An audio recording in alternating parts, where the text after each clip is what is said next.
ఫేస్‌బుక్‌లో ఉన్న దేవుని సేవకులందరికీ వందనాలు. అలాగే కూడిక నడిపిస్తున్న ప్రియులు సతీష్ అన్నకు గూడా వందనాలు తెలియచేస్తున్నాను. మనమందరం కలిసి దేవుని వాక్యాన్ని విందాం. తెస్సలోనికీయులకు రాసిన రెండవ పత్రిక, మొదటి అధ్యాయం, మొదటి వచనాన్ని చదువుదాం.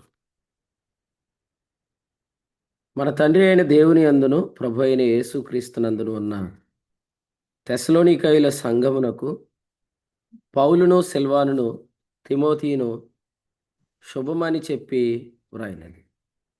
తండ్రి అయిన దేవుని నుండి, ప్రభు అయిన యేసుక్రీస్తు నుండి కృపయు సమాధానమును మీకు కలుగునుగాక. సహోదరులారా, మేము ఎల్లప్పుడూ మిమ్మల్ని గూర్చి దేవునికి కృతజ్ఞతాస్తుతులు చెల్లించుచున్నాము. ఏలయనగా మీ విశ్వాసం బహుగా అభివృద్ధి పొందుచున్నది. మీ అందరిలో ప్రతివాడును ఎదుటివాని ఎడల చూపు ప్రేమ విస్తరించుచున్నది. అందువలన మీ హింసలన్నిటిలో మీరు సహించుచున్న శ్రమల్లోనూ మీ ఓర్పును విశ్వాసమును చూచి మేము దేవుని సంఘములలో మీ అందు అతిశయపడుచున్నాము. దేని కొరకు మీరు శ్రమ పడుచున్నారో ఆ దేవుని రాజ్యమునకు మీరు యోగ్యులని ఎంచబడి నిమిత్తం మీరు ఇట్లు ఓర్చుకొనుట దేవుని న్యాయమైన తీర్పునకు స్పష్టమైన సూచన అయి ఉన్నది. మనం చదువుకున్న ఈ వాక్యంలో తెస్సలోనికీయులకు రాసిన మొదటి పత్రిక మొదటి అధ్యాయంలో 2వ వచనంలో 3 విషయాలు ఉన్నాయి. విశ్వాసము, ప్రేమ, నిరీక్షణ. రెండవ పత్రికలో 2 విషయాలు ముఖ్యంగా రాశారు. విశ్వాసము మరియు ప్రేమ. విశ్వాసము మరియు ప్రేమ. మీ విశ్వాసం అభివృద్ధి చెందుతుంది, మీ ప్రేమ విస్తరిస్తుంది అని రాశాడు. కానీ నిరీక్షణ గురించి ఎటువంటి మంచి మాట ఇందులో చెప్పలేదు. కారణం ఏంటంటే నిరీక్షణ విషయంలో కొంత డిస్టర్బెన్స్ జరిగింది. 2వ అధ్యాయం మొదటి వచనంలో చదువుతున్నట్లుగా 2వ పత్రికలో ప్రభుదినం ఇప్పుడే వచ్చింది అని వారిని కలవరపరిచారన్నమాట. ప్రభుదినం అంటే యేసుక్రీస్తు వచ్చే రాకడ దినం కాదు.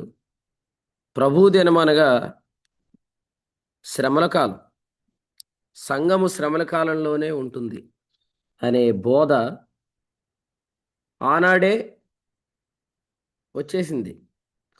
సంఘము శ్రమల కాలంలో ఉంది అని బోధించటం వల్ల 2వ అధ్యాయం మొదటి వచనంలో 2వ వచనంలో త్వరపడి చంచల మనస్కులు కాకుండవలెననియు బెదరకుండవలెననియు అన్నాడు. అంటే అది ఒక బెదురు. కాబట్టి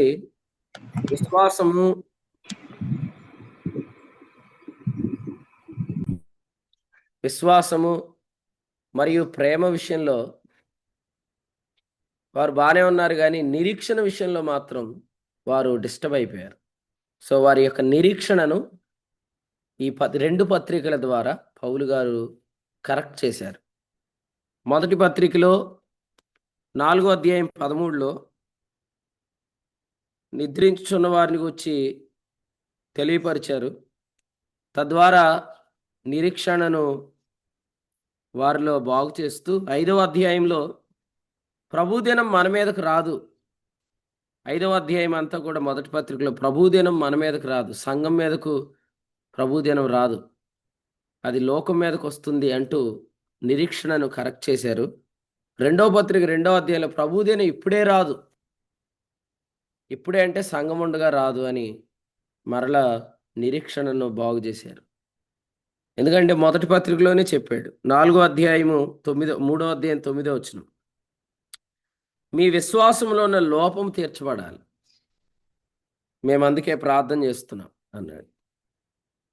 కాబట్టి ప్రార్థన అనే అనుభవము పౌలు గారి జీవితంలో, అలాగే తిమోతి, సిల్వాను వీరు ప్రార్థించి వారు వర్తమానాలు చెప్తున్నారు. వారు ప్రార్థించి వారు సంఘాలను దర్శిస్తున్నారు, సంఘాలకు పత్రికలు రాస్తున్నారు. ఈ దినం కూడా ప్రార్థనా కూడిక జరుగుతుంది. మనం ప్రార్థించి చేస్తున్న పని మరి ఎఫెక్టివ్గా ప్రభు జరిగిస్తున్నాడు. ఎవరైతే పరిచర్యను ప్రేమిస్తున్నారో వారు ఖచ్చితంగా ప్రార్థన చేయాలి, ప్రార్థన చేస్తారు. ఎందుకంటే ఎఫెసీయులకు రాసిన పత్రికలో 6వ అధ్యాయము 20వ వచనంలో చెప్పినట్లుగా ప్రార్థించినప్పుడే మరి వాక్శక్తి అనుగ్రహించబడుతుంది. ఏ ప్రాంతాలను ప్రభు ఎలా దర్శించాలో, ఎవరిని దేవుడు ఎలాగూ తాకాలో, ఎలాంటి ఉజ్జీవాన్ని లేపాలో, ఎలాంటి ప్రభావాన్ని కలిగించాలో, ప్రభు ఎలాంటి వర్తమానాలు ఇవ్వాలో అవన్నీ కూడా ప్రార్థన కూడికలో ప్రార్థన చేయటం ద్వారా ప్రభు మనకు అనుగ్రహిస్తున్నాడు. ముఖ్యంగా గత దినాల్లో లింక్ ప్రేయర్ ద్వారా పరిచర్య చాలా ఘనంగా జరిగింది. ఈ దినాల్లో మరలా ప్రభు అనుగ్రహించిన మరొక ప్రార్థన కూడిక ద్వారా మరింత ఉజ్జీవంగా దేవుని కార్యాలు ప్రభు జరిగిస్తున్నాడు. పౌలు గారు ప్రార్థన చేస్తూ పత్రిక రాశాడు. వారి విశ్వాసంలో ఉన్న లోపాన్ని తీర్చాడు. వారి విశ్వాసంలో ఉన్న లోపం ఏంటంటే వారు విశ్వాసంతో కూడిన పని చేయగలుగుతున్నారు, ప్రేమతో కూడిన ప్రయాసపడుతున్నారు, అయితే నిరీక్షణతో కూడిన ఓర్పు. ఎప్పుడైతే నిరీక్షణ అనేది మన జీవితంలో డిస్టర్బ్ అయిపోయిద్దో, ఓపిక అనేది కూడా డిస్టర్బ్ అయిపోయింది. మరి నిరీక్షణ అనేది కలిగిన వారు ఓర్చుకోగలుగుతారు. తెస్సలోనికీయులకు రాసిన 2వ పత్రికలో 1వ అధ్యాయం 5వ వచనంలో మీరు ఇట్లు ఓర్చుకొనుట అన్నాడు. మీరు ఇట్లు ఓర్చుకొనుట. మరి మనం ఓర్చుకోవటం అనేది 5వ అధ్యాయం 5వ వచనంలో చెప్పాడు. దేవుని రాజ్యం కొరకు శ్రమపడుట అనే దానిలో కనిపిస్తుంది. మరి చాలా ఓపిక ఉండాలి. ప్రతిదానికి అలిగితే కుదరదు, ప్రతిదాన్ని ఓర్చుకోగలగాలి. విశ్వాసం ఉంది, పని చేస్తున్నాం, ప్రేమ ఉంది, ప్రయాసపడుతున్నాం, నిరీక్షణ లేదు, ఓర్చుకోలేం. యాకోబు పత్రికలో మాట్లాడుతూ 5వ అధ్యాయం 7లో ఇక్కడ ఏం చెప్పాడంటే విలువైన ఫలం కొరకు ఓర్చుకోండి అని చెప్పాడు. విలువైన ఫలం, విలువైన ఫలం కొరకు ఓర్చుకోండి. 9వ వచనంలో చెప్పాడు సణుక్కోకండి, న్యాయాధిపతి వచ్చేస్తున్నాడు. కాబట్టి ఇక్కడ చెప్పినట్లుగా 10వ వచనంలో ప్రభునామమును బోధించిన ప్రవక్తలను శ్రమానుభవమునకు ఓపికనకు మాదిరిగా పెట్టుకోండి అన్నాడు. సహించిన వారు ధన్యులు అన్నాడు తర్వాత వచనంలో, 11వ వచనంలో. ఓర్చుకోవాలి. ఓపిక అనేది మనకు నిరీక్షణ ద్వారా వస్తుంది. మన నిరీక్షణ ఎంత? మీ విశ్వాసం అభివృద్ధి చెందుతుంది, మీ ప్రేమ విస్తరిస్తుంది అన్నాడు. కానీ మీ నిరీక్షణ అనే మాట మాత్రం అక్కడ చెప్పలేదు. కానీ హెబ్రీ పత్రికలో చెప్పినట్లుగా నేను ఇలా చెప్తున్నా కూడా మీరు రక్షణకరమైన స్థితిలోనే ఉన్నారు అని అన్నట్టు వీరు కూడా ఓర్చుకుంటున్నారు, దేవుని రాజ్యం కొరకు శ్రమ పడుతున్నారు. కానీ పౌలు రాసిన పత్రిక ద్వారా వారి నిరీక్షణ కూడా అభివృద్ధి అయిన కొలది వారు మరింతగా ఓపిక కలిగి ఉండగలరు. ఎందుకంటే హెబ్రీ పత్రికలో 6వ అధ్యాయంలో చెప్పినట్లుగా 11వ వచనంలో ఓర్పు చేత స్వతంత్రించుకొనుట.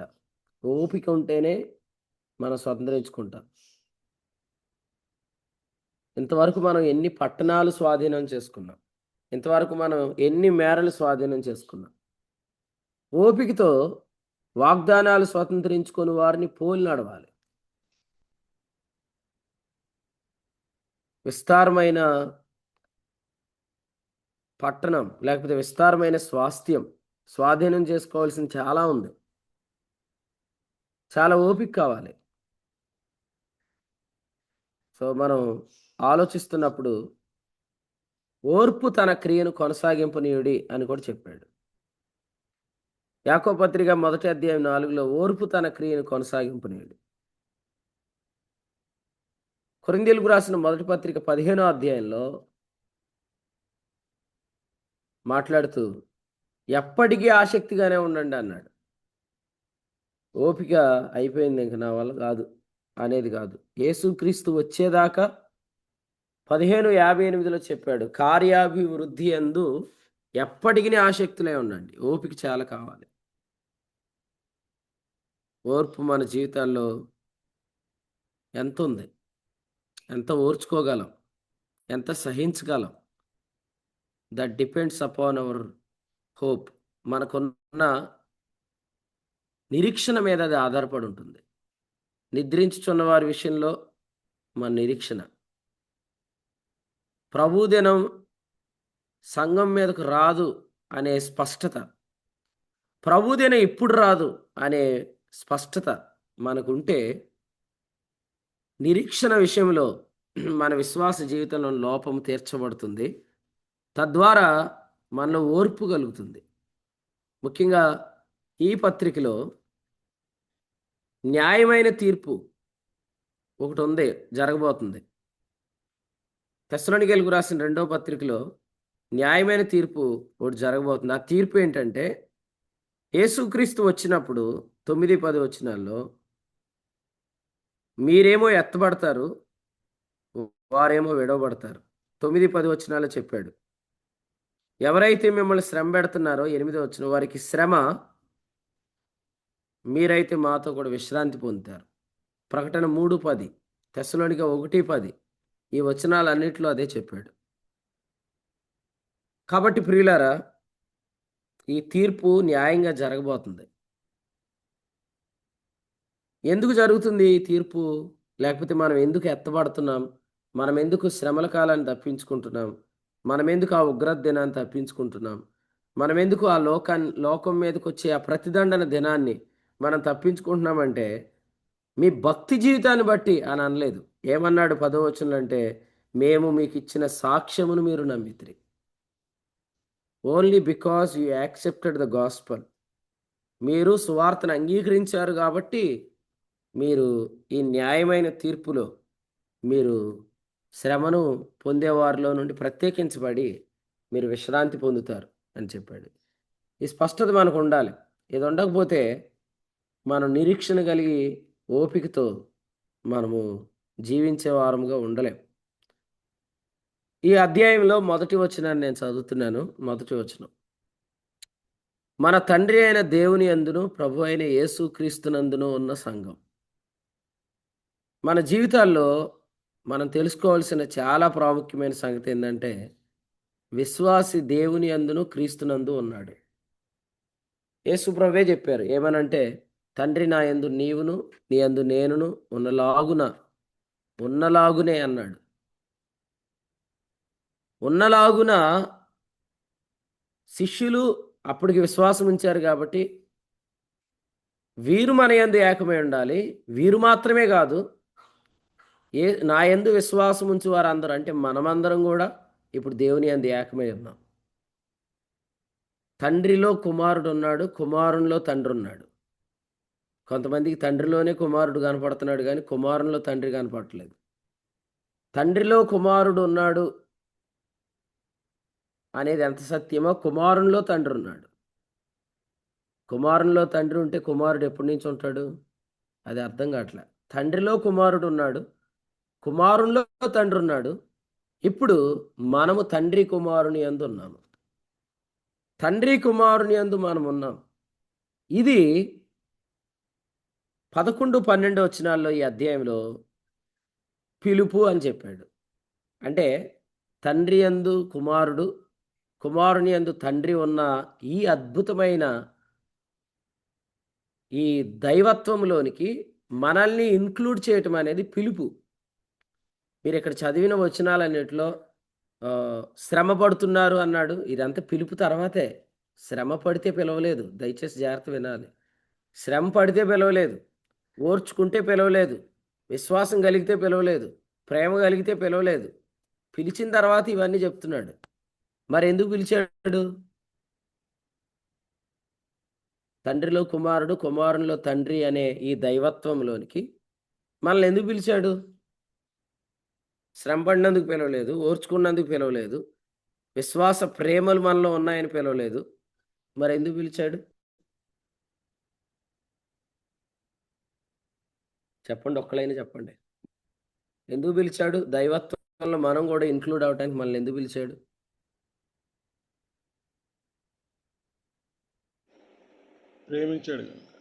ప్రేమించాడు.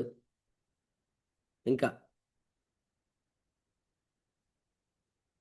మహిమపరచడం కోసం. ఓకే, ఇంకా పరిశుద్ధులుగా ఉండడం. పరిశుద్ధ మనల్ని పట్టించుకున్నారు. సంకల్పంలో ఉన్నాం కాబట్టి. ఏర్పరచుకున్నాడు. Very good. ఇంకా అన్నా సతీష్ అన్న. ఏర్పాట్లోనూ సంకల్పంలో ఉన్నాం కాబట్టి. ఓకే, సంకల్పంలో ఉన్నాం. ఇంకా పరిశుద్ధాత్మ చేత నడిపించబడుతూ జీవించడానికి. ఓకే, ఇంకా మీరు సదాకాలం ఆయనతో ఉండడానికి. అన్నా శ్రీనివాస్ అన్న. సదాకాలం ఆయనతో ఉండడానికి. ఓకే నిత్యం ఆయనతో ఉండడం. ఓకే, దేవునికి స్తోత్రం. ఇంకా కూర్చోబెట్టుకోవడానికి. కూర్చోబెట్టుకోవడానికి, కుమారులుగా చేసుకోవడానికి. Very good. ఇంకా ఇంకొక ఆన్సర్ ఎవరైనా చెప్పండి. చాలా మహిమ కీర్తి కలిగించడానికి, దేవునికి స్తోత్రం. నిరీక్షణ కలిగి జీవించడానికి. బాగుంది. ఇంకా దేవుని మహింపరచుకున్నట్టుకి మనల్ని పిలిచింది. ఓకే, ఇంకా ఆయన ఎట్టివాడు, ఈ లోకంలో మనం అట్టివాడు. అదిరిపోయింది. ఇంకా చెప్పండి, ఇంకా చెప్పండి. ఆయన కనపరచుకోవడానికి, ఓకే, ఆయన మనల్ని ప్రత్యక్షం అవడానికి. ఓకే, ఇంకా ఆయన మనల్ని ఎందుకు పిలిచాడు? శ్రమ పడినందుకు కాదు, ఓర్చుకున్నందుకు కాదు, విశ్వాస ప్రేమలుగా పిలిచాడు. ఆ తండ్రి అందు కుమారుడు ఉన్నాడు, కుమారుని అందు తండ్రి ఉన్నాడు. అదే మహిమకు మనల్ని కూడా పిలిచాడు. ఎందుకు పిలిచాడు? మీరు చెప్పిన ఆన్సర్లను కరెక్ట్ చెప్పండి. మనకి క్రీస్తులో మనల్ని ఏర్పరచుకున్నాడు. ఆ పునాది వేయకముందే చెప్పేశారు ఆ మాట. మీరు చెప్పిందే పునాది వేయకముందు చెప్పారు ఇద్దరు. రైట్, దేవుని స్తోత్రం. శ్యాంబాబన్న కూడా వందనాలు. ఏర్పాట్లో ఉన్నాం. ఇంకా తన స్వారూప్యతలోకి మార్చడానికి ఆన్సర్ చెప్తారా? రే యోగ్యులని. అన్నా యోగ్యులని పిలిచాడా? నువ్వు యోగ్యుడు, మేం కాదు. మరి దేవుని స్తోత్రం. మా భానుశ్రాన్ని యోగ్యుడు. ఆయన రక్షణను విశ్వసించినందుకు పిలిచాడు. ఇప్పుడే కదా విశ్వాసం ఉంచాం. రైట్, ఇంకా నేను ఒక ఆన్సర్ చెప్తాను, రైట్గా చెప్పండి. విస్తారమైన స్వాస్థ్యం సంపాదించు. ఓకే, భార్య భర్తలు ఉన్నారు కాబట్టి 2 ఆన్సర్లు చెప్పేశారు మీరిద్దరు. రైట్, దేవుడు మనల్ని ఎందుకు పిలిచాడు? రాజేశాన చెప్పండి. కేవలం ఆయన కృప. ఓకే, దేవుని స్తోత్రం. రైట్, నా ఆన్సర్ కూడా నేను చెప్తాను. ఇది రైట్ కాదు చెప్పడు. ఎందుకు పిలిచాడంటే దానికి రీజన్స్ ఏమి లేవు. నో రీజన్ కదా. మీరు చెప్పిన ఆన్సర్లని రైటే. అందులో నేను ఒక ఆన్సర్ చెప్తున్నాను. ఎందుకు పిలిచాడంటే మనం ఏం చెప్పలేము ఆయన ఎందుకు పిలిచాడు. మనం ఏమీ చెప్పలేకపోవటమే ఆయన కృప. ఆయన కృపను బట్టి పిలిచాడు. తిమోతికి రాసిన మనకి ఎలాంటి ఆలోచన రావద్దు. ఏదంటే ప్రభు వీడు గుడ్డోడుగా పుట్టడానికి వీడు కన్నవారా తప్పు చేసింది అన్నట్టు ఈరోజు మనల్ని ఎందుకు పిలిచుంటాడంటే మన తాత ముత్తాతల ప్రార్థనలు సేవ కాదు. ఆయన మనల్ని ఎందుకు పిలిచాడు అంటే ఇవేవి ఉండవు, అంతే. మీరు ఇవేమి ఆలోచించకండి.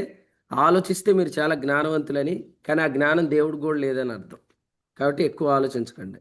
తిమోతికి రాసిన 2వ పత్రిక 1వ అధ్యాయం 9-10 వచనాల్లో మన క్రియలను బట్టి కాక తన స్వకీయ సంకల్పమును బట్టి అనాది కాలముననే క్రీస్తు యేసునందు మనకు అనుగ్రహించబడినది, క్రీస్తు యేసును మన రక్షకుని ప్రత్యక్షత వలన బయలుపరచబడిన తన కృపను బట్టి మనలను రక్షించి పరిశుద్ధమైన పిలుపుతో ఆయన మనలను పిలిచెను. ఇదంతా స్వకీయ సంకల్పం అంటే అది ఇంకా ఆయన ఆలోచన బట్టి పిలిచాడు. స్వకీయ అంటే ఆయనదే కాదు. ఇందులో మన తాత లేడు, మన ముత్తాత లేడు, మన డాడీ లేడు, మమ్మీ లేదు, ఫ్రెండ్స్ లేరు, మనవేమీ లేవు. పూర్వజన్మ లేదు, పూర్వజన్మ సుకృతం అంతకంటే లేదు. ఆయన నిన్ను పిలిచాడు అంటే ఈ రోజుకు నువ్వు తెలుసుకోవాలి ఏంటంటే నిన్ను పిలవాలని అనుకున్నాడంటే అందుకే పిలిచాడు అంతే. తన స్వకీయ సంకల్పం. సంకల్పం అంటే హిస్ ప్లాన్. స్వకీయ అంటే ఇంకా ఆయనదే, ఎవరు చెప్పలేదు ఆయనకు ఆలోచన. ఈయన పిలువు అని ఎవరు చెప్పలేదు, ఆయన అనుకున్నాడు, నిన్ను పిలిచాడు. అందుకనే దాన్ని పరిశుద్ధ పిలుపు అన్నాడు. పరిశుద్ధ పిలుపు అంటే అర్థం ఏంటంటే only grace is there and no more works. అందులో అసలు ఏమాత్రం కూడా ఒక్క పులిపిండి క్రియ కూడా లేదు, ఓన్లీ గ్రేస్. మన క్రియలు ఎప్పుడు చేస్తాం? రోమా 9:12. రోమాపత్రిక 9:12 ఏం చెప్పాడు? పుట్టి మేలైనను కీడైనను చేయక ముందే. మనం పుడితే మేలు కీడులు చేస్తాం, కానీ సంకల్పము అంటే అర్థమైందంటే మేలు కీడులతో నిమిత్తలాన్ని పిలిచాడు. ఈరోజు చాలామంది ఆయన మనల్ని పిలిచాడు ఆయన దగ్గర అభ్యంతర పడటానికి కారణం ఏంటి తెలుసా? అదేంటి మాది ఏమి లేకుండా ఎలా పిలిచేస్తాడు ఆయన? మాది ఏదో ఉండుంటుంది కదా, కనీసం మాది లేకపోయినా మా తాతదాన్ని ఉండుంటుంది కదా, మా తాతది లేకపోయినా మా మామదాన్ని ఉండుంటుంది కదా. ఎలా పిలుస్తాడు ఆయన? అసలే ఆయన ఒక్కడే మంచోడా? ఆయన మంచితనాన్ని బట్టి మమ్మల్ని పిలిచాడా? మా తాత ముత్తాతలు మంచోళ్ళు కదా, మా డాడీ మంచోడు కదా, మా అమ్మ మంచిది కదా. తల్లి గర్భంలో నేను ఎన్నో ప్రార్థనలు చేసి ఉంటాను. తల్లి గర్భంలో వీడు పాపం చేశాడు అన్నట్టు మన ప్రార్థనలు ఏం చేసామేంటి తల్లి గర్భంలో? ఆయన అనాది కాలమునే, అనాది కాలం అంటే అప్పటికి ఎవరున్నారు? ఎవరు లేరు, ఆయన ఒక్కడే ఉన్నాడు. ఆయన ఒక్కడ ఉన్నప్పుడు నిన్ను పిలవాలనుకున్నాడు. 2025లో ఉన్న మనల్ని పిలవటానికి అనాది కాలంలో సంకల్పించాడు. ఆలోచిస్తే పిచ్చెక్కిపోద్ది. ఇంకోటి ఏంటంటే అసలు ఆలోచిస్తే పిలుపు అనే దాన్ని మనం ఇక పిలుపే అంటాం అంతే. దాన్ని రక్షణ అనేది పిలుపు, గుర్తుపెట్టుకోండి. రక్షణ అనేది పిలుపు. మీరందరు రక్షించబడ్డారంటే మీరు విశ్వసించారు, మీరు ప్రభువుని నమ్ముకున్నారు, సువార్త కొడికి వచ్చారు, సువార్త విన్నారు, వాక్యం రాసుకున్నారు, ప్రసంగికులు వెనకాల పరిగెత్తారు. ఇవన్నీ మీరు చెప్పుకుంటూనే ఉండండి. కానీ నేను మాత్రం ఏం చెప్తానంటే ప్రభువు నిన్ను పిలిచాడు. అనాది కాలమునే ఆయన నీ కొరకు సంకల్పాన్ని కలిగి ఉన్నాడు కాబట్టి నిన్ను పిలిచాడు. కాబట్టి సంఘం యొక్క నిర్వచనాన్ని పిలువబడిన వారు, ఎక్లేషియా అంటే అర్థమైందంటే పిలువబడి, అసలు ఎక్కడికి పిలిచాడు? తండ్రి నా యందు నీవును నీ యందు నేనును ఉన్నాము, ఆ అనుభవంలోనికి పిలిచాడు. పిలుపు అని నమ్మకపోతే దేవునిలో మనం ఉన్నామనేది కూడా నమ్మలేం. దేవునిలో మనం ఉన్నామనేది కూడా నమ్మలేం. దేవునిలో మనం ఉన్నామనేది నమ్మకపోతే ఈరోజు మనకు దేవుడిచ్చిన దైవత్వం మీద కాదు, అసలు యేసుప్రభు దైవత్వం మీద డౌట్ వచ్చేసింది. ఇప్పుడు చాలామంది డౌట్ ఏంటంటే అసలు యేసుక్రీస్తు దేవుడేనా? ముస్లింల దగ్గరికి వెళ్తే చెప్తారు తండ్రి దేవుడే, యెహోవా దేవుడే, కానీ యేసుక్రీస్తు ప్రవక్త అని చెప్పేవాళ్ళు ఉన్నారు. అలాగే ఈరోజు కూడా యేసుక్రీస్తు దైవత్వం మీద డౌట్ వచ్చింది. నేను ఓ ప్రసంగంలో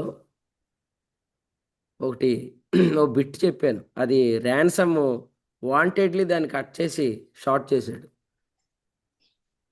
ప్రభువు మనకిచ్చిన మహిమ మీద మనం డౌట్ పడితే రానున్న దినాల్లో యేసుక్రీస్తు దేవుడు కాదు అనేది ఇంకా ఎక్కువైపోద్ది అని నేను ఆ షార్ట్ చేశాను.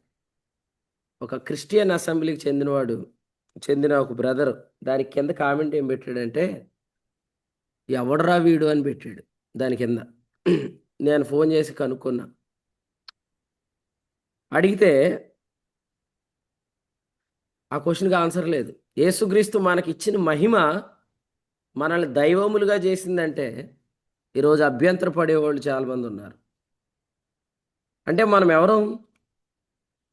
తండ్రి అయిన దేవుని అందును కుమారుడైన యేసుక్రీస్తు నందును మనం ఉన్నాము అంటే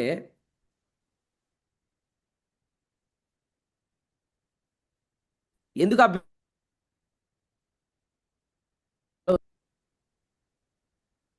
ఈ అర్హత మనకు పిలుపు వల్ల వచ్చింది అని మనం నమ్మట్లేదు. చూడండి, యోహాను సువార్త 17వ అధ్యాయం 20-21 వచనాలు మనం చూద్దాం. యోహాను సువార్త 17వ అధ్యాయం 20-21 వచనాలు చూద్దాం. మరియు నీవు నన్ను పంపించవని లోకము నమ్మునట్లు తండ్రి నా యందు నీవును నీ యందు నేనును ఉన్నలాగున వారును మన యందు ఏకమై ఉండవల్లని వారి కొరకు మాత్రం నేను ప్రార్థించలేదు. వారి వాక్యము వలన నా యందు విశ్వాసం ఉంచు వారందరూ ఏకమై ఉండవల్లని వారి కొరకును ప్రార్థించున్నాను.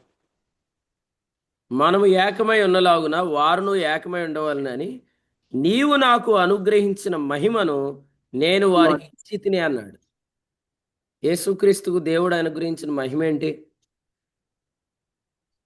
కదా? ఒకప్పుడు ఆయన మహిమ ఏంటి?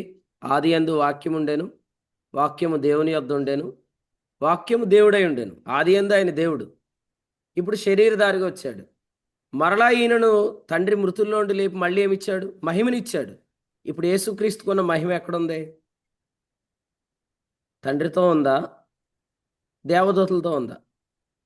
మీకు అర్థమైందా? తండ్రితో ఉందా? దేవదూతలతో ఉందా? యేసుక్రీస్తు మహిమ ఎవరితో ఉంది ఇప్పుడు? తండ్రితో ఉంది. తండ్రితోనే ఉంది. మరలా యేసుక్రీస్తు ఇప్పుడు ఎలా ఉన్నాడంటే మనుషుడుగా ఉన్నాడు, కానీ దేవుని మహిమ కలిగి ఉన్నాడు. నీవు నాకు ఇచ్చిన మహిమ నేను వారికి ఇచ్చి తిని. వీళ్ళు కూడా మనుషులే, కానీ వీళ్ళకు కూడా ఇప్పుడు నేను దైవ మహిమ ఇచ్చేసాను. కాబట్టి యేసు ప్రభుని నమ్మిన వారందరూ దైవములు. యేసు ప్రభుని నమ్మిన వాళ్ళు దైవములు అని నమ్మినప్పుడే యేసుక్రీస్తు దైవం అనే విషయంలో అభ్యంతరం రాదు. కాబట్టి యేసుక్రీస్తు దైవత్వం విషయంలో ఆన్సర్ ఎక్కడుందంటే యేసుక్రీస్తుని నమ్మిన వాళ్ళు దైవములు అని చెప్పే పరిచర్యలో మాత్రమే ఉంటుంది. మిగిలిన వాళ్ళందరూ యేసుక్రీస్తు దైవత్వ విషయంలో ఎంతో కొంత అభ్యంతరం ఉంది. తండ్రికే ప్రార్థన చేయాలా, యేసు ప్రభువుకి ప్రార్థన చేయకూడదు, తండ్రిని ఆరాధించాలా, యేసుక్రీస్తుని ఆరాధించకూడదని ఈ భిన్నాభిప్రాయాలు రహస్యంగా బోధిస్తున్నారు. ఇది ఇప్పటి నుంచి కాదు, ఇది చాలా కాలం ఆరంభం నుండి ఇది ఉంది. యోహాన్ రాసిన పత్రిక అంతట్లో కూడా చెప్పింది ఏంటంటే అసలు కుమారుణ్ణి అంగీకరించినోడు తండ్రిని అంగీకరించినట్టు కాదని. ఆనాటి దినాల్లోనే యాంటీ క్రైస్ట్లు ఉంటారు, కానీ యాంటీ ఫాదర్స్ ఉండరు. మీరు చూసారా? యాంటీ క్రైస్ట్లే ఉంటారు. అందరూ కుమారునికే విరోధులు అవుతారు. కుమారునికే విరోధులు ఉంటారు, కానీ తండ్రికి ప్రత్యేకంగా విరోధులు ఉండరు. ఇంతకీ కుమారునికి విరోధులు ఎవరు?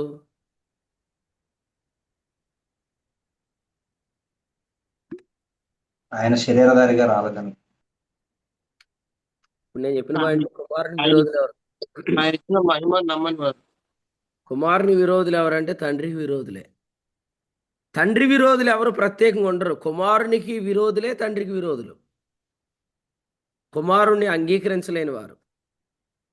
కుమారుడు అంగీకరించకపోవటం అంటే ఏంటంటే కుమారుని యొక్క మహిమను మరి ఒప్పుకోలేకపోవటం, కుమారుని యొక్క నిత్యత్వాన్ని ఒప్పుకోలేకపోవటం, కుమారుని యొక్క దైవత్వాన్ని ఒప్పుకోలేకపోవటం. తండ్రి ఎంత మరి ప్రత్యేకమైన దైవత్వాన్ని ఔన్నత్యాన్ని కలిగి ఉన్నాడో యేసుక్రీస్తు కూడా అలాగే నిత్యత్వాన్ని ఔన్నత్యాన్ని కలిగి ఉన్నాడని నమ్మలేని వారు. వీళ్ళందరూ కూడా యాంటీ క్రైస్ట్స్ అన్నమాట. యోహాన్ రాసిన మొదటి పత్రిక 2వ అధ్యాయం 18లోనే వారు వచ్చేశారు, క్రీస్తు విరోధులు. కానీ యాంటీ క్రైస్ట్ ఇంకా రాలేదు. యాంటీ క్రైస్ట్ రాలేదు, కానీ యాంటీ క్రైస్ట్స్ వచ్చారు.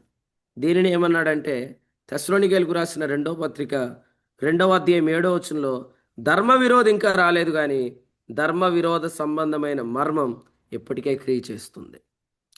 ధర్మ విరోధ సంబంధమైన మర్మం, ధర్మానికి విరోధి అంటే ధర్మం అంటే క్రీస్తే, క్రీస్తుకు విరోధులు. అందుకనే మీరు ఈ పరిచర్యలో ఉన్నందుకు ధన్యులు. ఎందుకంటే మనం క్రీస్తు యొక్క నిత్యత్వం విషయంలో, దైవత్వం విషయంలో మనం ఎల్లప్పుడూ ఆనందిస్తున్నాం. ఇంకా ఎవరికైనా అర్థం కాకపోతే వాక్య శ్రద్ధగా విని నేర్చుకోండి. యేసుక్రీస్తు ప్రభు యొక్క దైవత్వాన్ని, నిత్యత్వాన్ని మహింపరచాలంటే యేసు ప్రభువుని నమ్మటం ద్వారా మనకు వచ్చిన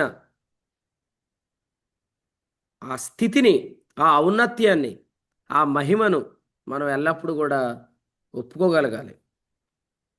తెస్సలోనికీయులకు రాసిన 2వ పత్రిక 1వ అధ్యాయం 1వ వచనంలో చెప్పినట్లు తండ్రి అయిన దేవుని యందు ప్రభు అయిన యేసుక్రీస్తునందు ఉన్నది సంఘం. విశ్వాసులందరూ కూడా తండ్రి మహిమలో, క్రీస్తు మహిమలో ఏకమై ఉన్నారు. ఇది ఎలాగొచ్చింది మనకి? 11-12 వచనాలు పిలుపు వల్ల వచ్చింది. సో ఇది కూడా మనం నమ్మాలి, పిలుపు వల్లే వచ్చింది. ఇప్పుడు నేను ఇలా అంటాను, మీకు పిలుపు అనే అంశం చెప్పినప్పుడు ఎవరైతే బాగా విన్నారో స్టార్టింగ్ నుండి పిలుపు గురించి, ఆ రోజు మనం చెప్పుకున్న అంశం ఏంటంటే, అసలు పిలుపు అనే అనుభవం ఎక్కడి నుంచి వచ్చిందంటే, ప్రభు అయిన యేసుక్రీస్తు ఈ లోకానికి వచ్చి సమస్తాన్ని విమోచించి దాన్ని తీసుకొని వెళ్ళి తండ్రి అయిన దేవునికి అర్పించాడు. హెబ్రీ పత్రిక 9:14. అప్పుడు తండ్రి అయిన దేవుడు కుమారునితో ఏమన్నాడు? నీవు నా కుమారుడు, నేడు నిన్ను కని ఉన్నాను అన్నాడు కదా. అలా అన్నప్పుడు ఈ సమస్తం ఏం చేయబడింది? యేసుక్రీస్తునందు భద్రం చేయబడింది. ఆనంద్ బాబు గారు తర్వాత ఇంక చాలామంది మొదటి వీడియోలో ఆన్ చేసి ఇప్పుడు ఆఫ్ చేశారు. మీకు వాక్యం కావాలా, మిగిలిన వాక్యం వద్దా, అది నాకు చెప్తే నేను మిగిలిన కంటిన్యూ చేస్తాను మీకు, లేకపోతే నేను రిమూవ్ చేసేస్తాను. ఎందుకంటే ఈరోజు నడిపించే అన్నయ్యకి రిమూవ్ చేయటం, వెయిటింగ్ రూమ్లో పెడతాం అంత ఈజీ కాదు. ఎందుకంటే ఆయన రోజు ఆ పని చేయట్లేదు కదా. ఈరోజు నేను ఆ పని చేస్తాను. మీరందరూ వీడియోలో ఆన్ చేసి కూర్చోండి. మీరు పడుకొని వాక్యం వింటే నేను పడుకొని చెప్పగలను. ఎందుకంటే నేను రాత్రి 1:30కు వచ్చే మీటింగ్ అయిన తర్వాత. కాబట్టి జూమ్ మీటింగ్ అంటే ఆర్ఆర్కే మూర్తి గారి రేడియో వర్తమానాలు కాదు. అందరు వీడియోలో ఆన్ చేయండి. వీడియోలో ఆన్ చేయని వాళ్ళు రిమూవ్ చేస్తాను. తర్వాత మీరు ఈ రోజంతా జాయిన్ అవుట్ అనుకోండి జూమ్లో. లింక్ ప్రేయర్లో కూడా మీరు జాయిన్ అవ్వలేరు. మాస్టర్ నేను జర్నీ స్టార్ట్ అవుతుందండి, అందుకనే ఆఫ్ చేశాను. ఎవరైనా కూడా ఎవరినైనా రిమూవ్ చేసేస్తాను. తర్వాత మళ్ళీ మీరు మిగిలిన మెసేజ్ నన్ను అడుగుతామే. ఎవరు రూల్స్ బ్రేక్ చేయొద్దు. తెస్సలోనికీయులకు రాసిన 2వ పత్రికలో 1వ అధ్యాయము 11-12 వచనాల్లో తండ్రిలో కుమారునిలో మనం ఉండటం అనేది పిలుపు అని చెప్పాడు. పిలుపు గురించి నేను చెప్పిన వర్తమానాన్ని మీరు జాగ్రత్తగానండి. యేసుప్రభు ఈ లోకానికి వచ్చాడు. అప్పటికి నీవు నా కుమారుడు, నేను నిన్ను కని ఉన్నాననే మాట లేదు. ఆయన సమస్తాన్ని విమోచించాడు. ఇప్పుడు ఆ విమోచించిన సమస్తాన్ని తీసుకెళ్ళి దేవునికి సమర్పించాడు. ఆ సమర్పించిన తర్వాత ఇప్పుడు తండ్రి కుమారునితో ఏమన్నాడంటే, నీవు నా కుమారుడు, నేడు నిన్ను కని ఉన్నాను అన్నాడు. ఆ మాట ఎప్పుడైతే చెప్పాడో ఇప్పుడు ఈ సమస్తం ఏం చేయబడింది? క్రీస్తునందు భద్రం చేయబడింది. క్రీస్తునందు భద్రం చేయటం అనేది ఆయన నిర్ణయం అన్నమాట. ఎఫెసీ పత్రిక 1:10 ఏముంది? నేను మరలా చెప్పను, రిపీట్ చేయట్లే మెసేజ్. పరలోకములు ఉన్నవే కానీ భూమి మీద ఉన్నవే కానీ సమస్తమును క్రీస్తునందు ఏకముగా సమకూర్చాలి అని తనలో తాను నిర్ణయించుకున్నాడు. సో ఈ నిర్ణయం చొప్పున యేసుక్రీస్తు నందు సమస్తాన్ని ఆయన భద్రం చేశాడు. అప్పుడు చెప్పిన మాట ఏది చెప్తారా? ఏ మాట? పిలుపు అని. పిలుపు కాదన్న, నీవు నా కుమారుడు. మీరు జాగ్రత్తగా వినాలి. మీకు ఇది అర్థం అవ్వలేదు అనుకోండి, నేడు నేను కని ఉన్నాను అనే మాట ఎప్పుడు చెప్పాడో అర్థం కాదు. అందుకని యేసుప్రభు కూడా పుట్టినోడు అని చెప్తారు. అందుకని నేను మీకు వివరంగా చెప్తున్నా, మీరు జాగ్రత్తగా వినండి, పాయింట్ పట్టుకోండి. నీవు నా కుమారుడు, నేడు నేను కని ఉన్నానని తండ్రి కుమారునితో ఎప్పుడు చెప్పాడంటే, నిత్యమైన విమోచన సంపాదించి దాన్ని తీసుకెళ్లి దేవునికి సమర్పించినాక చెప్పాడు. అందుకనే ప్రకటన గ్రంథంలో ఏం చెప్పాడు చూడండి, 12వ అధ్యాయం. ప్రకటన గ్రంథం 12వ అధ్యాయం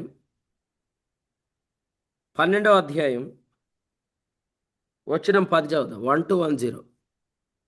మరి ఒక గొప్ప స్వరము పరలోకమందు ఇలాగ చెప్పడం వీటిని, రాత్రింబగళ్ళు మన దేవుని ఎదుట మన సహోదరుల మీద నేరం మోపువాడైన అపవాది పడద్రోయబడి ఉన్నాడు కనుక ఇప్పుడు రక్షణయు శక్తియు రాజ్యమును మన దేవుని వాయను. రక్షణ, శక్తి, రాజ్యం దేవునివి. ఎందుకంటే ఇవి యేసుప్రభు తీసుకెళ్లి దేవునికి ఇచ్చాడు. నెక్స్ట్, ఇప్పుడు అధికారం ఆయన క్రీస్తుదాయను. అధికారం క్రీస్తుకి ఎలా వచ్చింది? అంతా విమోచించి తీసుకెళ్లి దేవునికి అప్పగిస్తే అధికారం క్రీస్తుకి ఎలా వచ్చింది? ఎలాగంటే కుమారుడు నేడు నేను కని ఉన్నానని చెప్పి చెప్పండి అన్న. కాళీబన్న చెప్తున్నారు, చెప్పండి. తండ్రి ఇచ్చాడు. తండ్రి నీవు నా కుమారుడు అని చెప్పడం ద్వారా అద్వితీయ కుమారుని అందు దీని అంతటిని సమకూర్చాడు. కాబట్టి ఇప్పుడు మీకు ఇది చెప్పినప్పుడు నేను ఒక ఎగ్జాంపుల్ చెప్పాను ఒక వ్యక్తి గురించి. మీకు ఎవరికైనా గుర్తుందా? అది చెప్తే చాలా ఈజీగా అర్థమైపోద్ది. బైబిల్లో సేమ్ ఎలాంటిదే ఒకటి జరిగింది ఆదికాండంలో. యోసేపు ఫరో యోసేపు సమస్తాన్ని తీసుకెళ్లి ఫరోకి ఇచ్చాడు. ఫరో ఏం చేశాడు? ఈ సమస్తం నీ యందు భద్రం చేయమని చెప్పాడు. అందుకని ఇప్పుడు అందరికీ రక్షణ ఉందా? అందరికీ యేసుప్రభు రక్షణ సిద్ధం చేశాడు. అందరి రక్షణ ఎవరికి ఇచ్చాడు? దేవునికి ఇచ్చాడు. అందరి రక్షణ దేవుడు ఎవరిలో భద్రం చేశాడు? క్రీస్తులో భద్రం చేశాడు. మరి ఇప్పుడు రక్షణ ఎవరికి? ప్రభువా అని పిలిచిన వాళ్ళకే. ప్రభువా అని పిలిచిన వాళ్ళకి రక్షణ ఏంటండి? అందరికీ రక్షణ కావాలి కదా అంటారేమో. అంటే ఇప్పుడు యేసుక్రీస్తులోనే అందరి రక్షణ ఉందని ప్రకటించబడుతుంటుండగా ప్రభువా అని పిలవటానికి కొంతమంది ఆలోచిస్తున్నారు. ఆనాడు యోసేపును కూడా వాళ్ళ సహోదరులు ప్రభువా అని పిలిచారు, కానీ వాస్తవంగా మనం అమ్మేసినోడే అని తెలిసాక పిలిచారా, తెలియక ముందు పిలిచారా?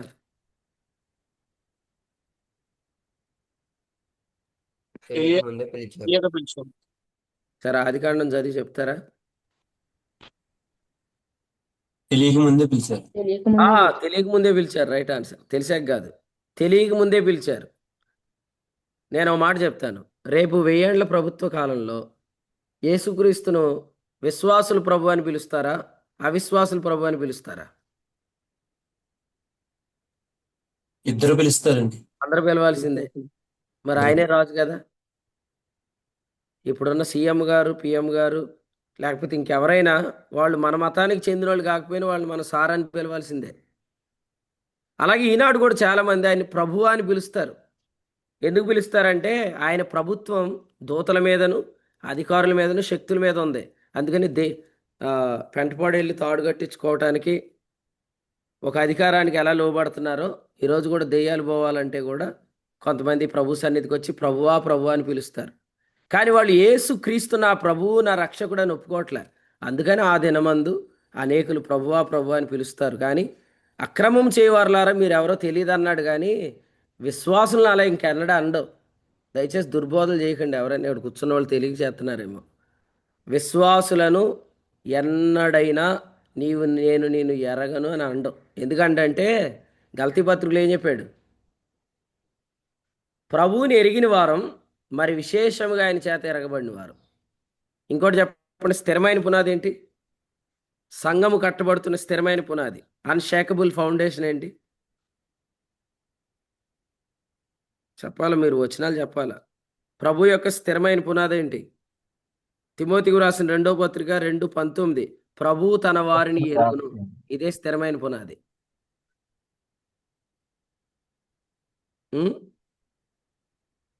ఎవరో వాక్యం అన్నారు, నాకు కొంచెం వినపడింది. మరి వాక్యం కాదు, తిమోతికి రాసిన 2వ పత్రిక 2:19 చదవండి.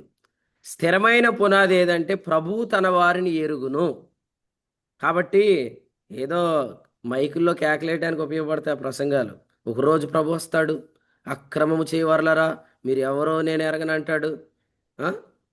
ఇది మిమ్మల్ని అండవు, విశ్వాసులను అండవు. అసలు ఎక్కడంటాడు అని అడగండి. ఫస్ట్ కామెడీ ఏంటంటే ఇది, అసలు ఎక్కడంటాడండి అని అడిగాను నేను ఒకళ్ళని. క్రీస్తు న్యాయపీఠం దగ్గర. అసలు క్రీస్తు న్యాయపీఠం దగ్గరికి వచ్చాడంటే మహిమ శరీరం ధరించాక వస్తాడు కదా అని అడిగాను. ఇక సైలెంట్. క్రీస్తు న్యాయపీఠం దగ్గరికి వచ్చాక నువ్వెవరో నేను ఎరగనంటాడా? కాబట్టి ఆ దినం అంటే యేసుప్రభు వచ్చే దినం కాదు. మత్తయి సువార్త యూదులను ఉద్దేశించి రాశాడు. కాబట్టి అక్కడ చెప్తున్న దినం ద డే ఆఫ్ క్రైస్ట్ కాదు. ద డే ఆఫ్ క్రైస్ట్ అనేది పత్రికల్లోనే ఉంది, మత్తయి సువార్తలో మీకు కనపడదు. కాబట్టి మీరు చాలా జాగ్రత్తగా తెలుసుకోవాల్సిన విషయం ఏంటంటే, ప్రభువా ప్రభువా అని పిలిచేవారిలో అవిశ్వాసులు కూడా ప్రభువా అని అప్పుడప్పుడు పిలుస్తారు. కానీ ఎవరైతే యేసుక్రీస్తును ప్రభువా అని పిలుస్తున్నారో వారికి మాత్రమే రక్షణ. ప్రభువా అని పిలిచిన వాళ్ళకి ఇప్పుడు ఏమని పేరు పెడదాం మనం? ప్రభువా అని పిలిచిన వాళ్ళకి మనం ఏమని పేరు పెడదాం? పిలువబడిన వారు. ఎందుకంటే ప్రభువా అనేది కూడా ఒక నియామకమే. చూడండి, అపోస్తల కార్యాలు 2వ అధ్యాయం 35వ వచనం. ఇదంతే అనుకుంటా క్యాల్వినిజం అని చెప్పకూడదు. వాక్యం సరిగ్గా అనుకుంటా క్యాల్వినిజం అన్నారంటే వాళ్ళకి ఇనే ఓపిక లేదు, నిందేసే ఓపిక ఉంది. అపోస్తల కార్యాలు 2వ అధ్యాయం 36 చదవండి తమ్ముడు. 36. మీరు సిలువ వేసిన ఈ యేసునే దేవుడు ప్రభువుగాను క్రీస్తుగాను నియమించాను. అది ప్రభు అనేది కూడా ఏంటి? నియామకం. నేను ఒక క్వశ్చన్ అడుగుతాను, ఎవరైనా చెప్పండి ఆన్సర్. కుమారుడు నీవు నా కుమారుడు, నేడు నేను కనియున్నాను అనేది ముందు జరిగిందా? ప్రభు అనే నియామకం ముందు జరిగిందా? దేని తర్వాత ఏది జరిగింది?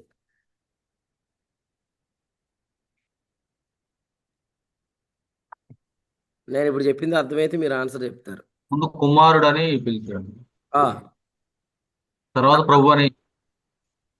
అంతేనా? కుమారుడు నియామకం జరిగింది. Right answer. రైట్, అంతే. కుమారుడు అంతే. అన్న తర్వాతే ఆ కుమారులు అంత భద్రం చేశాడు.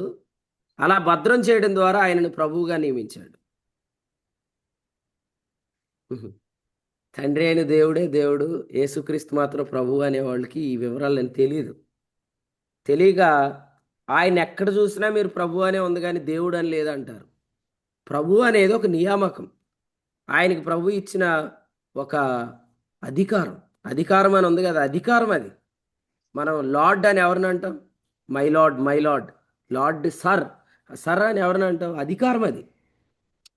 కాబట్టి రక్షణ కొందరికే అని చెప్తున్నారు, పిలువబడిన వారికి రక్షణ అంటున్నారు, అందరిని ఆయన పిలవడు అంటున్నారు. తర్వాత మరి అందరి కొరకు ఎందుకు చచ్చిపోయాడు? ఈ క్వశ్చన్లు అడిగే ముందు వాక్యం సరిగ్గా చదవాలి. యేసుప్రభు ఎంతమంది కొరకు చనిపోయాడు? హెబ్రీ 2 అందరి కొరకు చనిపోయాడు.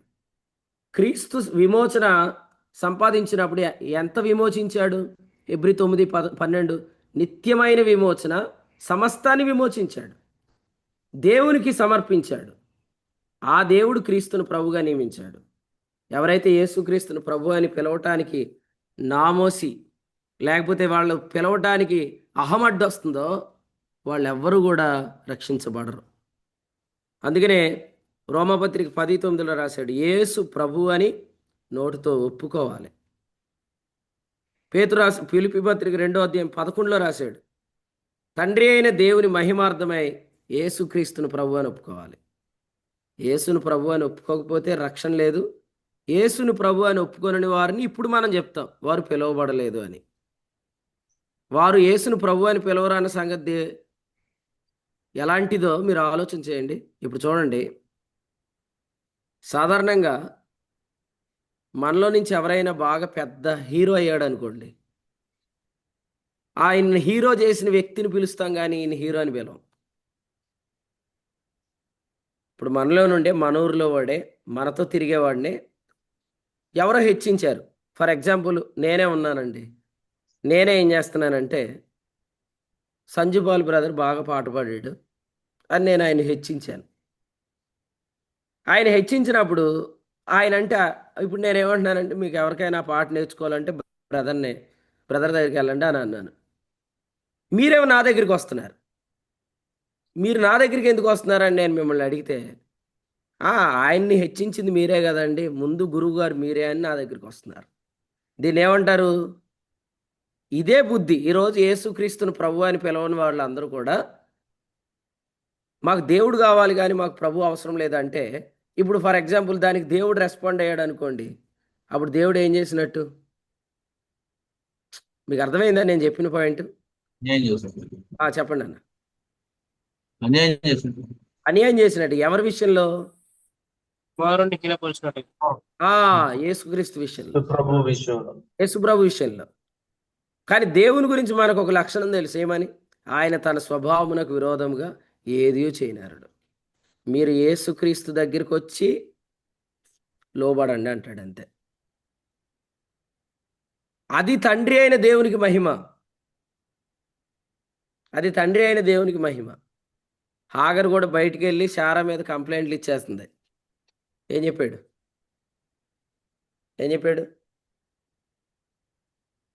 నువ్వు వెళ్ళి శారాకు లోబడమని చెప్పాడు. మీ బైబిల్లో అది ఉందో లేదో ఒకసారి చెక్ చేయండి. నువ్వు వెళ్ళి శారాకు లోబడమని చెప్పాడు. ఈరోజు కూడా ఫరో దగ్గరికి వచ్చి యోసేపు ఏముందండి, హెబ్రీయుడు, మీరే కదా ఆ యోసేపుని కూడా నియమించింది, మేము మీకే దండం పెట్టి వెళ్ళిపోతాం అని అంటానికి లేదు. అతని సెలవు లేనిదే ఎవరు చేతులు ఎత్తకూడదు అన్నాడు. అంటే అటువంటి అధికారం ఇచ్చాడు. అర్థమైంది కదా మీకు అందరికీ? ఈరోజు కూడా యేసుక్రీస్తుకు సర్వాధికారం ఇవ్వబడింది. సర్వాధికారం ఇచ్చింది ఎవరు? తండ్రి ఇచ్చాడు.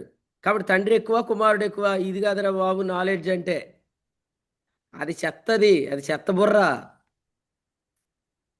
అధికారం ఇచ్చాడంటే అర్థం ఏంటంటే దానికి ముందు ఏం జరిగింది? దానికి ముందు ఏం జరిగిందంటే ఆయన సమస్తాన్ని విమోచించి తండ్రికి అప్పగించాడు. సమస్తాన్ని విమోచించకముందు ఆయన ఎవరు? ఆది యందు దేవుడు, యేసుక్రీస్తు దేవుడు శరీరధారిగా వచ్చాడు. శరీరధారి అయి వచ్చిన తర్వాత జరిగిన విషయాలు ఇవన్నీ. నీవు నా కుమారుడు, నేను నిన్ను కని ఉన్నాననే పదం కానీ, అధికారం ఆయనకి ఇచ్చాడనేది కానీ, ఇవన్నీ కూడా మనల్ని యేసుక్రీస్తు విషయంలో అభ్యంతరం కలిగించకూడదు.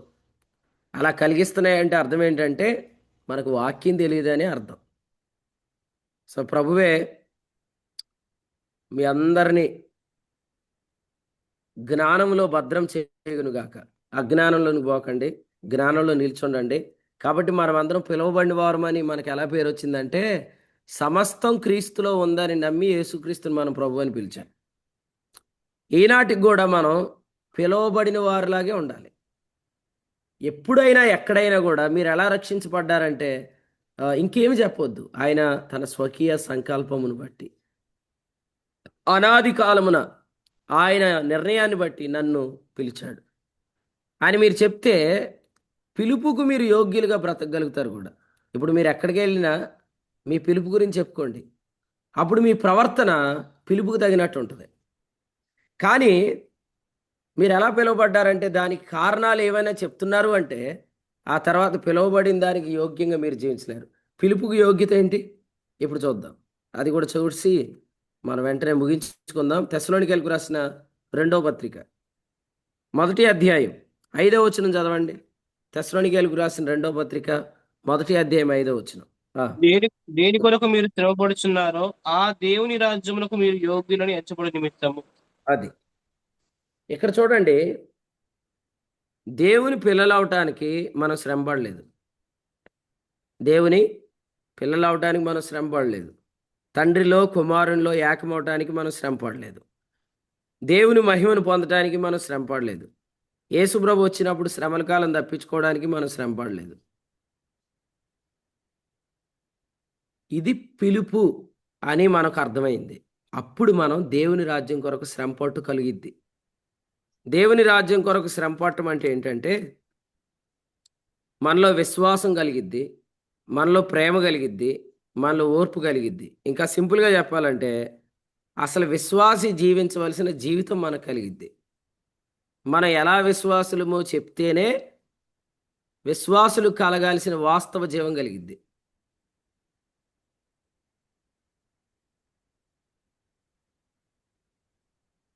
ఈ సంగతులన్నీ మీకు అర్థమవుతున్నాయా? అర్థం అవట్లేదా?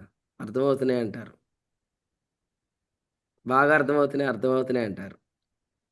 ఆ తర్వాత ఈ పరిచయంలోంచి బయటికి వెళ్ళిన తర్వాత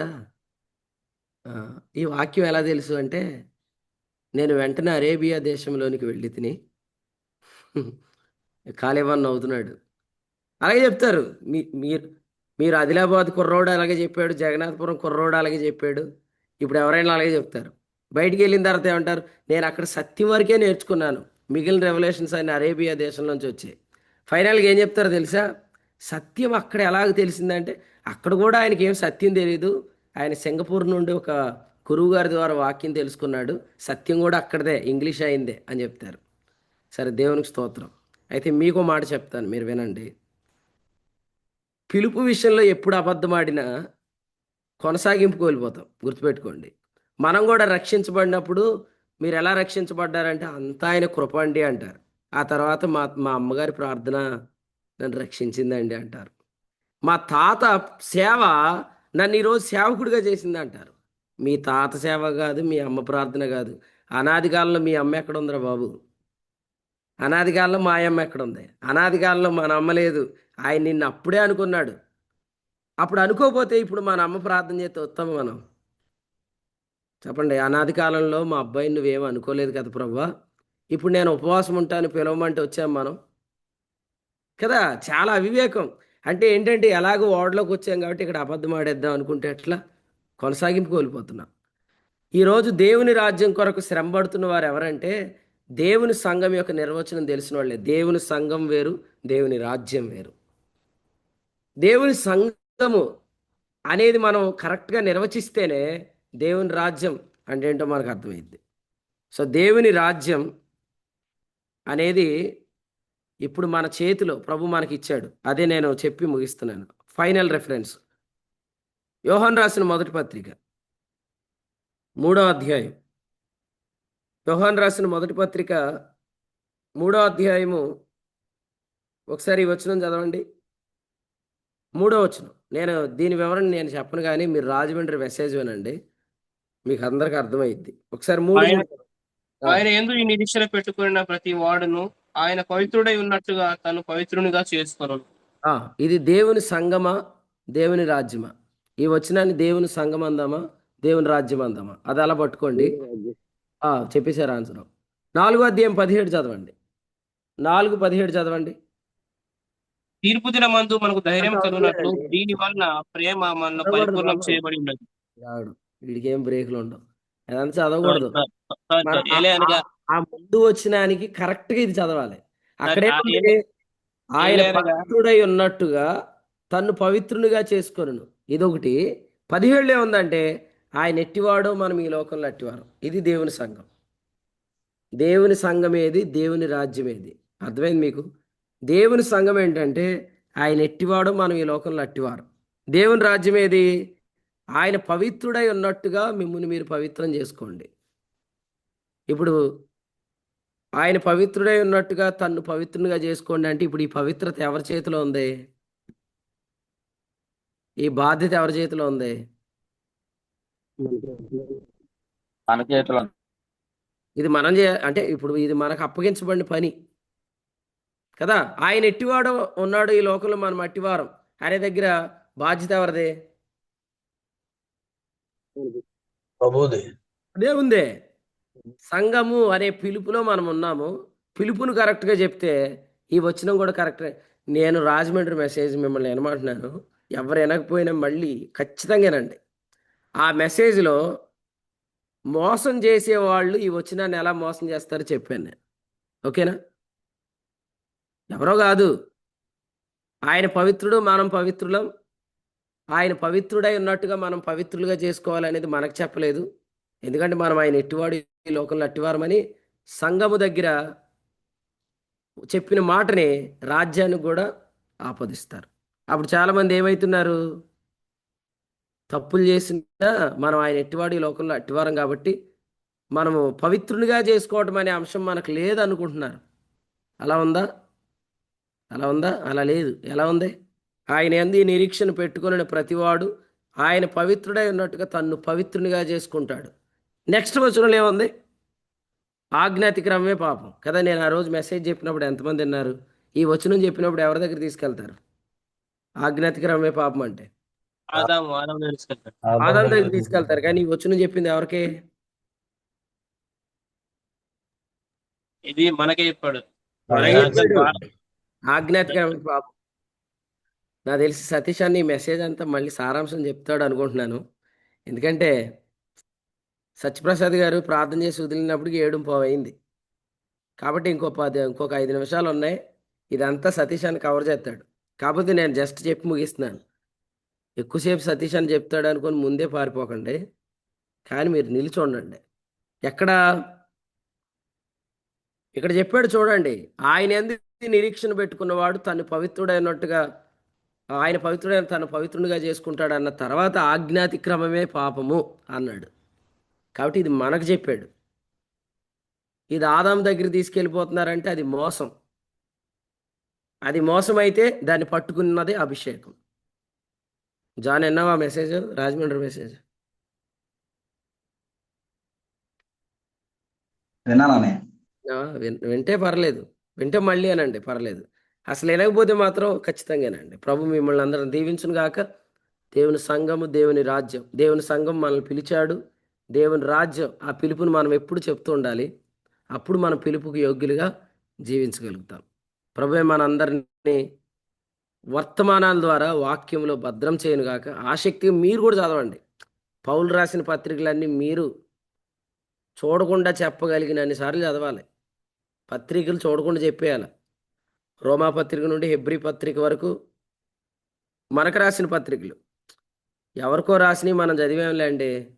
ఎవరికో వచ్చిన ఉత్తరాలు మనం చదువుతాం. పక్కింట్లో గొడవలు అవుతుంటుంటే తొంగి చూసినవి చాలా ఉంటాయి. మన గొడవ మనం చూసుకుందాం. పౌలు మనకే రాశాడు. పౌలు మన అపోస్తలుడు.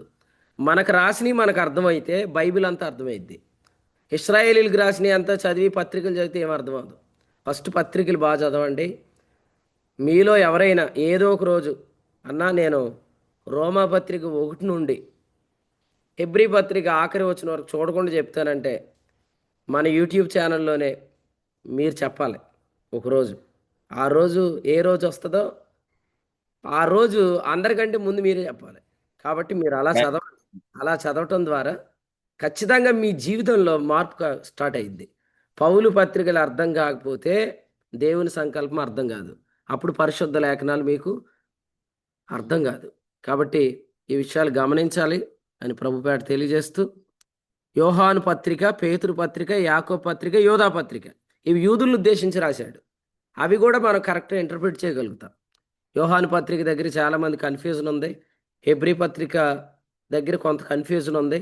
ఇవన్నీ పోవాలంటే పౌలు రాసిన పత్రికలు బాగా చదవండి. ప్రభు మిమ్మల్ని అందరినీ దీవించును గాక. ఆమేన్. దేవుడి యొక్క ఉదయకాల సమయంలో తెస్సలోనిక 2వ పత్రిక దేవుని సేవకుల ద్వారా నాకు శ్రేష్టమైన సంగతులు మాకు తెలియజేశారు. అందుని బట్టి దేవునికి మహిమ ఘనత ప్రభావం చెందును గాక. దేవుని సంఘం అంటే ఆయన ఎట్టివాడు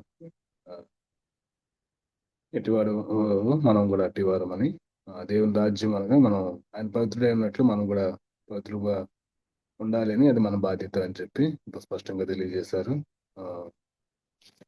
ఈ విధంగా స్థిరమైన పునాది దేవుని ప్రభు తన వారిని ఎరుగున్నది అని స్పష్టంగా తెలియజేశారు. దాన్ని బట్టి దేవునికి మహిమ ఘనత ప్రభావం చెందును గాక.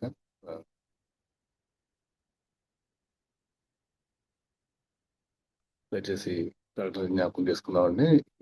ఈరోజు ఉదయం 10 గంటల నుంచి సాయంత్రం వరకు జగన్నాథపురం మందిరంలో ప్రార్థనా కూడిక ఉంటుంది. కాబట్టి దయచేసి వీలైన ప్రతి ఒక్కరూ ప్రార్థనా కోడికల్లో పాల్గొనవలసిందిగా ప్రేమతో అలా చేస్తున్నారండి. పరిచర్యల కొరకైన ప్రార్థనా కోడిక అనేది.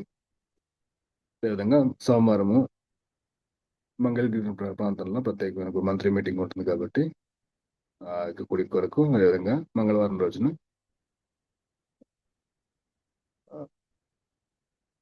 పార్వతీపురం ప్రాంతం నందు కోడిక ఉంటుందండి. అదేవిధంగా బుధవారము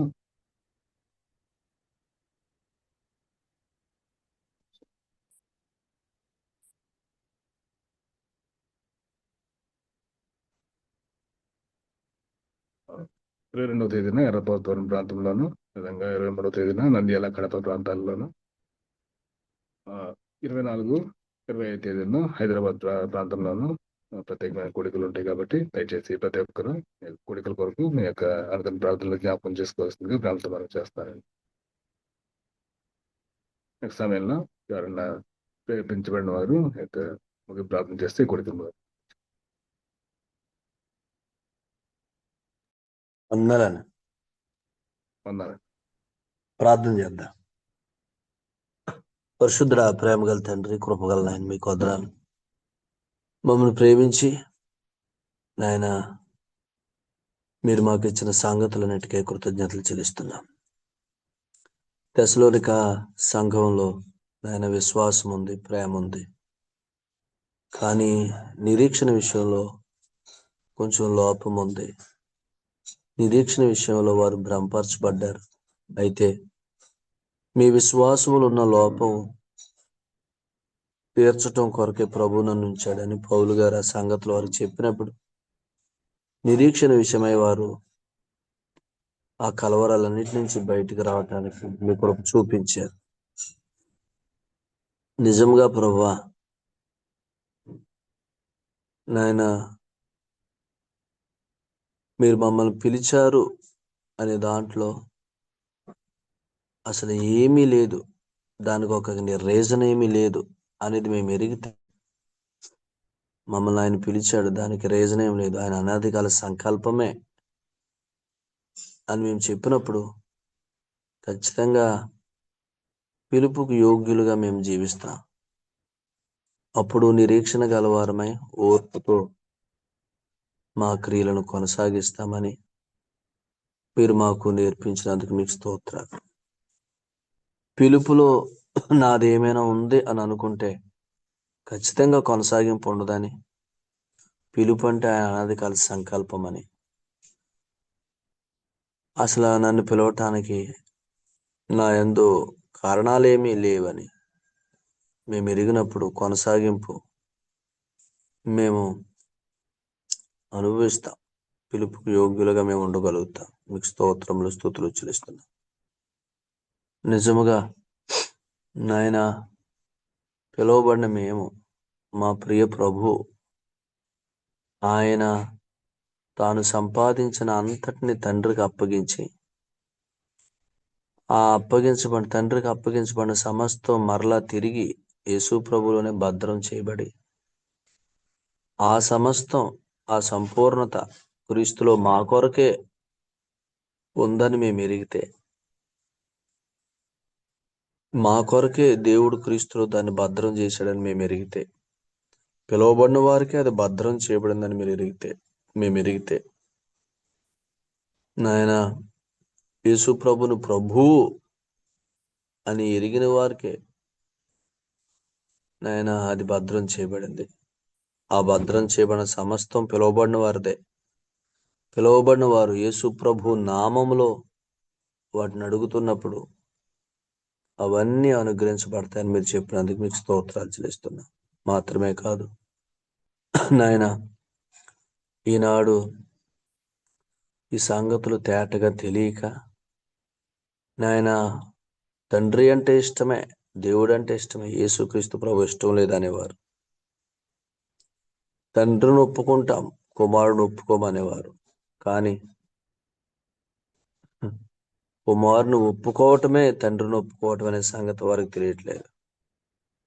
కుమారుడు ఒప్పుకోవటమే తండ్రిని మహిమపరచడం అనే సంగతి వారు ఎరుక్కున్నారు.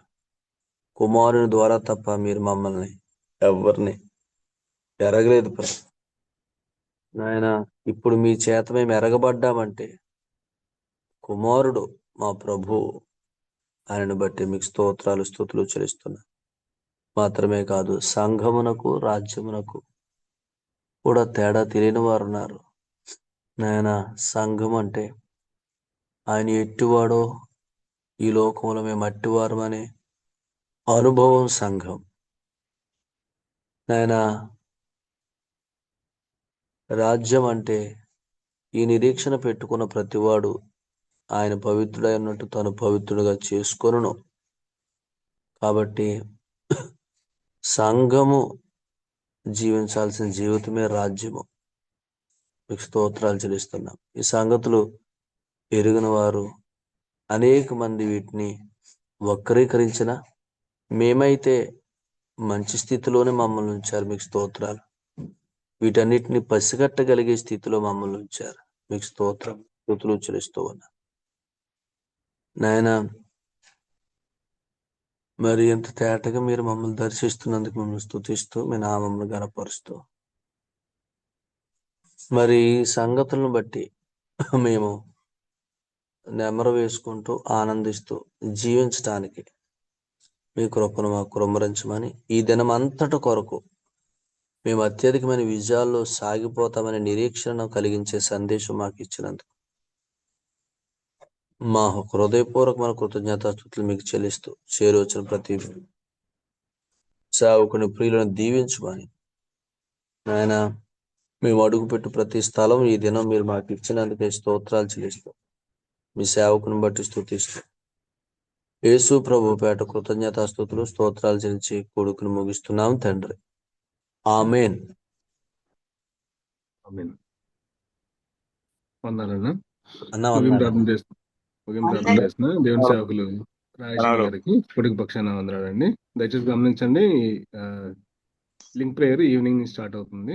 మనకి మార్నింగ్ మందిరంలో ప్రేయర్ ఉంటుంది కాబట్టి లింక్ ప్రేయర్ ఈవినింగ్ 6 నుంచి స్టార్ట్ అవుతుంది. అందరూ మేము ఈ సమయాల్లో జాయిన్ అవ్వాల్సిందిగా ప్రాంతం చేస్తున్నారండి. ఇప్పటివరకు కొడుకులో నిలిచియండి శ్రద్ధగా వాక్యాన్ని ప్రతి ఒక్కరికి పేరు పేరున వందాలండి. ఒకరికొకరు వందనాలు తెలియజేసుకుని కొడుకు నుంచి సెలవు తీసుకున్నాం. అందరికీ వందనాలు. అందరికీ వందనాలు. అందరికీ వందనాలండి. వందనాలండి. అందరికీ వందనాలండి. అందరికీ వందనాలండి. అందరికీ వందనాలు. అందరికీ వందనాలండి. అందరికీ వందనాలండి. అందరికీ వందనాలండి. అందరికీ అందరికీ వందనాలండి. వాక్యం దయచేసి హృదయపూర్వక వందనాలు. అందరికీ వందనాలు.